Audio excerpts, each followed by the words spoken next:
माँ भद्रकाली, बहुत बहुत स्वागत है आपका हमारे चैनल पर। तो दोस्तों, आज मैं अपने चैनल तंत्र गुरु के माध्यम से आप लोगों को रावण की कुंडली के रहस्य के बारे में दूसरा पार्ट बताने जा रहा हूँ।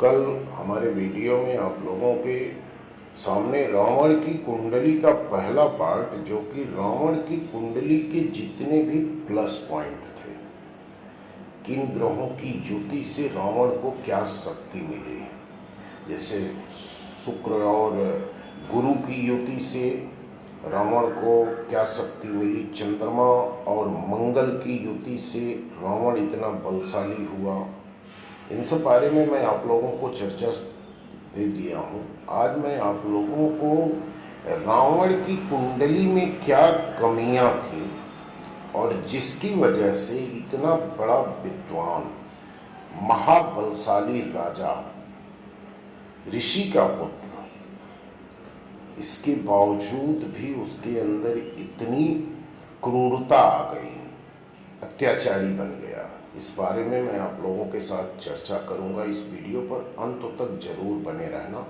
क्योंकि ये बड़ा रोचक विषय है और बड़े जानकारी वाला विषय है। मैं इस वीडियो में आप लोगों को ये बताना चाहूँगा कि आखिर रावण जैसे पराक्रमी महाबलशाली की 3 इच्छाएं अधूरी कैसे रह गई।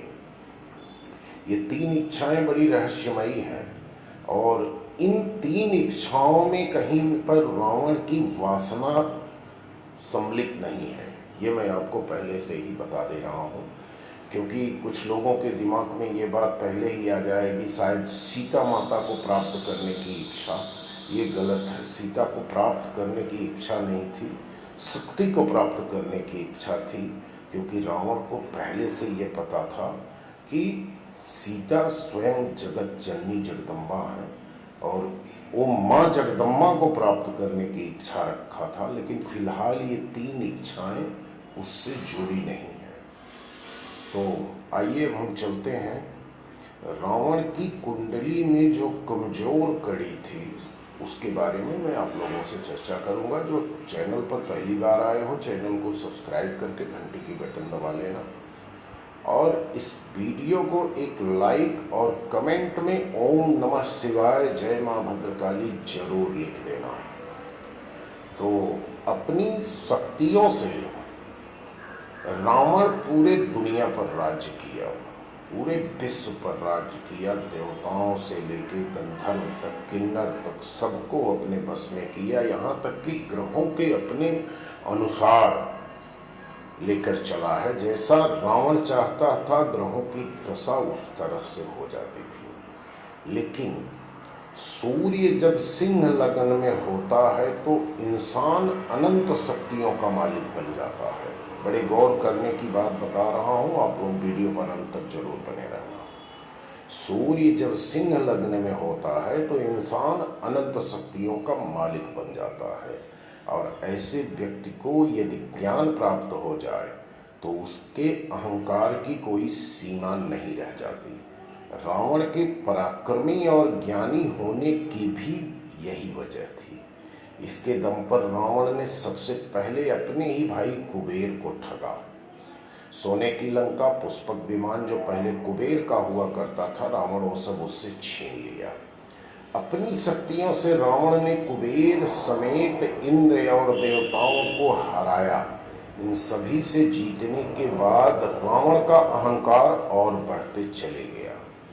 लेकिन ये सारी कड़ी सूर्य से जुड़ रही है। हालांकि रावण खुद ये बात समझ चुका था, उसकी अनंत शक्तियां और अहंकार ही उसके पतन का कारण बनेगी, फिर भी वो अपनी शक्तियों का दुरुपयोग करता गया, क्योंकि उसका जीवन पूर्व जन्म से श्रापित था और इस जन्म में उसे मुक्ति का मार्ग खोजने का एकमात्र यही विकल्प था, अहंकार, अत्याचार और अनायास लोगों को परेशान करना। तो अगर उसका कोई उत्थान कर सकता था, उसे पूर्व जन्म के बंधन से, श्राप से कोई मुक्ति दिला सकता था, तो वो खुद श्री हरि विष्णु थे। भगवान राम भी विष्णु के अवतार ही थे। रावण को पता था उसे तभी मुक्ति मिलेगी जब उसके कुकर्मों की पराकाष्ठा हो जाएगी। दानवों के साथ मिलकर रावण ने रक्षा संस्कृत की रचना की। इस संस्कृत का नाम था वयम रक्षामः। इस संस्कृत में रावण कहता था, अगर आप मेरी शरण में आ जाए तो मैं आपकी रक्षा करूंगा। वो अपने आप को भगवान के तुल्य मानने लगा। तो लोग जीतने के बाद उसने भगवान शिव को प्रसन्न कर लिया था। वयम रक्षामः संस्कृत ने रावण के अहंकार को और बढ़ा दिया। वो अपने जीवन के सामान्य तौर तरीके को भूल चुका था। रावण ने आगे चलकर वयम रक्षामः संस्कृति के माध्यम से मानव और ऋषि संस्कृत के लोगों को तंग करना शुरू कर दिया। दरअसल लग्न में जब सूर्य, बृहस्पति और शुक्र कुंडली में एक साथ हो तो इंसान बहुत सारे दोषों से मुक्त हो जाता है। सूर्य लग्नेश और बृहस्पति पंचमेश हो तो दोनों ग्रह मिलकर एक राजयोग बनाते हैं। रावण को पैदा होने के साथ ही ग्रहों की बड़ी विचित्र स्थितियां मिली थी। रावण ऋषि पुत्र होकर न तो ऋषि रह सकता है और न वो पूर्ण दानव रह सकता है। इन दोनों के बीच में रावण कहीं न कहीं अपने इस अस्तित्व को खो दिया है। इसके बाद रामायण में जो कुछ हुआ वो जग जाहिर है। अध्यात्म की दृष्टि से देखें तो रावण को मुक्त करने के लिए ही भगवान स्वयं अवतार लेते हैं। रावण के साथ ही पूरी राक्षस परंपरा का अंत होता है।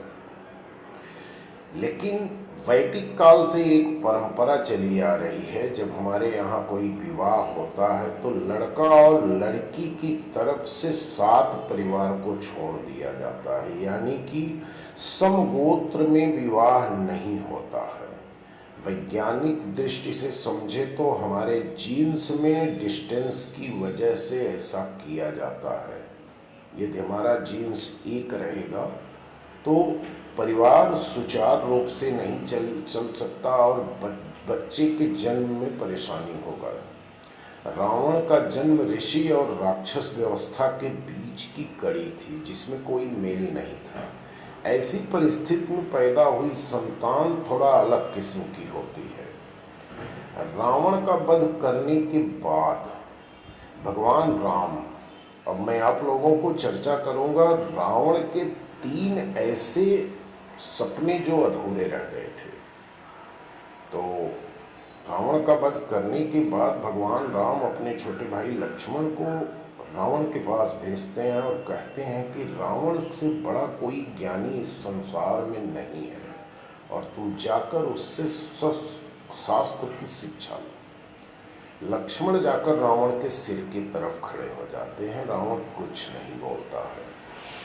लक्ष्मण दोबारा राम के पास आकर कहते हैं कि रावण ने उन्हें कुछ बताया ही नहीं। इसके बाद राम कहते हैं कि लक्ष्मण, जब किसी से ज्ञान प्राप्त करना हो तो उसके सिर नहीं बल्कि चरणों के पास खड़ा होना पड़ता है। लक्ष्मण दोबारा जाकर रावण के पैरों के पास खड़े होते हैं। रावण लक्ष्मण से कहता है कि मेरी 3 इच्छाएं पूरी नहीं हो सकी। पहली, मैं सोने में सुगंध नहीं पैदा कर पाया, क्योंकि रावण से बड़ा तांत्रिक और रावण से बड़ा खगोल शास्त्री और वनस्पति यानी कि जड़ी बूटियों के बारे में, औषधियों के बारे में किसी को ज्ञान नहीं था। रावण इस चीज पर रिसर्च कर रहा था कि सोना इस संसार की सबसे महंगी धातु है, तो इसमें सुगंध कैसे पैदा हो, क्योंकि सुगंध का कोई आकार, कोई रूप और कोई नाम नहीं होता है। और रावण सोने में सुगंध पैदा करना चाहता था लेकिन नहीं कर पाया। उसकी पहली इच्छा थी। और रावण की दूसरी इच्छा थी कि वो स्वर्ग तक सीढ़ी नहीं बना पाया। और तीसरी इच्छा थी, आग से धुआं निकलना देखना चाहता था। बड़े रहस्य की बात है, आग से धुआं निकलना। जब आग पूरी तरह से जलकर आग की लपट चालू होती है तो उसमें धुआं खत्म हो जाता है। तो रावण के ये 3 बड़े रहस्यमयी सपने थे जो अधूरे रह गए, और रावण इस पर बहुत ज़्यादा कोशिश किया, इस पर अपनी जितनी उसकी ताकत थी, जितनी शक्ति थी, सब पर उसने अपना कोशिश जारी किया, लेकिन सफल नहीं हो पाया। दोस्तों, मैं अब इसी के साथ अपना वीडियो समाप्त कर रहा हूँ। कमेंट में ओम नमः शिवाय जरूर लिखना। धन्यवाद। जय मां भद्रकाली।